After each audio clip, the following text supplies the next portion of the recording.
مشرق وسطیٰ میں جیسے آگ لگی ہوئی ہے، عالمی میت بالکل کنارے پر کھڑی ہے اور جنگ کے خطرے کی گھنٹیاں پوری دنیا میں سنائی دے رہی ہیں۔ تو آئیے اس بحران کی تہہ تک چلتے ہیں، ایک ایسی کہانی جو ایک ہی وقت میں تباہی کی بھی ہے اور سفارتکاری کی بھی۔ یہ صرف ایک نمبر نہیں ہے، یہ ایک عالمی معاشی جھٹکے کی علامت ہے۔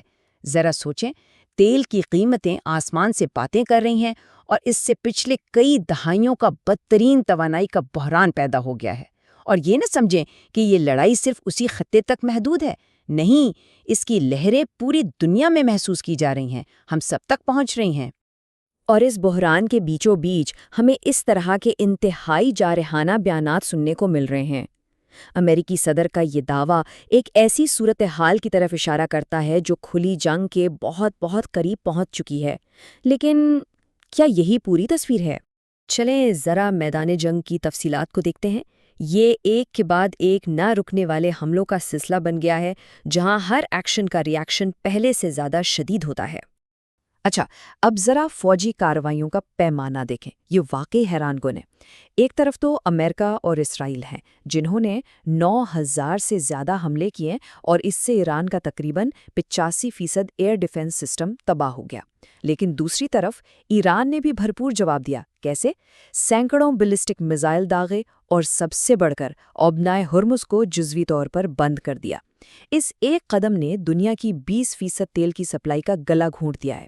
یہ ایک بہت ہی خطرناک کھیل ہے، جہاں دونوں طرف سے کوئی پیچھے ہٹنے کو تیار نہیں۔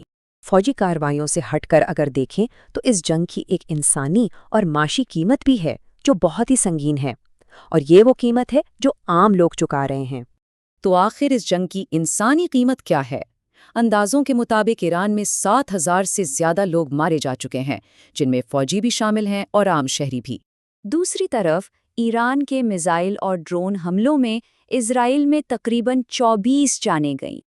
اور ہاں، اس تنازع میں 15 امریکی فوجی بھی اپنی جانیں گنوا بیٹھے۔ یہ اعداد و شمار اس تباہی کی ایک بہت ہی سرد اور ادھوری تصویر دکھاتے ہیں۔ اور یہ جنگ صرف میدان جنگ تک نہیں رکی، اس کے اثرات بہت دور تک پھیلے ہیں۔ تیل کی قیمتیں $100 فی بیرل سے اوپر جا چکی ہیں۔ پوری دنیا میں شپنگ اور ایویشن کا نظام بری طرح متاثر ہوا ہے، اور دنیا کی تقریباً 20% تیل کی سپلائی خطرے میں ہے۔ عالمی کساد بازاری اور خوراک کی کمی کا ڈر اب صرف ڈر نہیں رہا، یہ ایک حقیقی خطرہ بن چکا ہے۔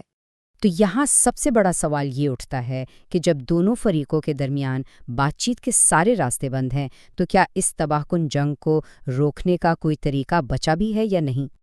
اور یہیں پر کہانی ایک بہت ہی حیران کن موڑ لیتی ہے۔ ایک ایسا ملک جو اس جنگ کا حصہ نہیں ہے، وہ امن قائم کرنے کی کوششوں میں ایک مرکزی کردار ادا کر رہا ہے۔ اسے کہتے ہیں بیک چینل ڈپلومیسی، مطلب پردے کے پیچھے ہونے والے وہ خفیہ مذاکرات جو تب ہوتے ہیں جب سامنے تو صرف بندوقیں اور میزائل چل رہے ہوں۔ اور اس شطرنج کی بساط پر پاکستان ایک بہت اہم مہرے کے طور پر سامنے آیا ہے۔ لیکن سوال یہ پیدا ہوتا ہے کہ پاکستان ہی کیوں؟ آخر اس میں ایسی کیا خاص بات ہے؟ تو دیکھیں، اس کی کئی بڑی اسٹریٹجک وجوہات ہیں۔ پہلی بات تو یہ کہ پاکستان کے تعلقات امریکہ اور ایران دونوں کے ساتھ ہیں۔ دوسری اہم بات، یا خلیجی ممالک کی طرح کوئی امریکی فوجی اڈے نہیں ہے، جس کی وجہ سے ایران اسے زیادہ غیر جانبدار سمجھتا ہے۔ اور پھر سعودی عرب کے ساتھ اس کا دفاعی معاہدہ اور دنیا کی دوسری سب سے بڑی شیعہ آبادی، یہ سب مل کر اسے ایک ایسی غیر معمولی ساخت دیتے ہیں جو شاید خطے میں کسی اور ملک کے پاس ہے ہی نہیں۔ اب آتے ہیں اس امن منصوبے کی تفصیلات پر جو میز پر رکھا گیا ہے۔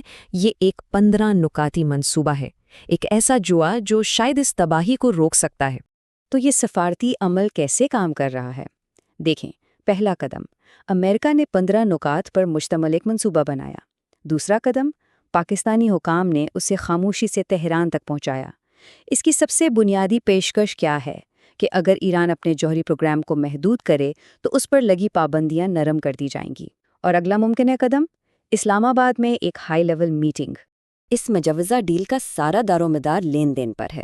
امریکہ کہہ رہا ہے کہ ہم پابندیاں ہٹائیں گے، سویلین نیوکلیئر پروگرام میں مدد دیں گے اور فوجی حملے بھی روک دیں گے۔ بدلے میں ایران کو کیا کرنا ہوگا؟ اسے اپنا جوہری اور میزائل پروگرام محدود کرنا ہوگا اور اس بات کی گارنٹی دینی ہوگی کہ آبنائے ہرمز سے جہاز آزادانہ گزر سکیں۔ یہ ایک بہت بڑا اگر ہے، لیکن ایک راستہ تو ہے۔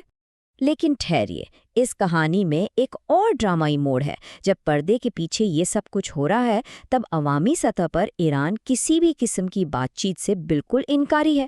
ایرانی حکام کا ایک مشہور جملہ ہے کہ امریکی تو خود اپنے ساتھ مذاکرات کر رہے ہیں۔ یہ بیان ظاہر کرتا ہے کہ یہ پوری کوشش کتنی نازک اور کمزور ہے۔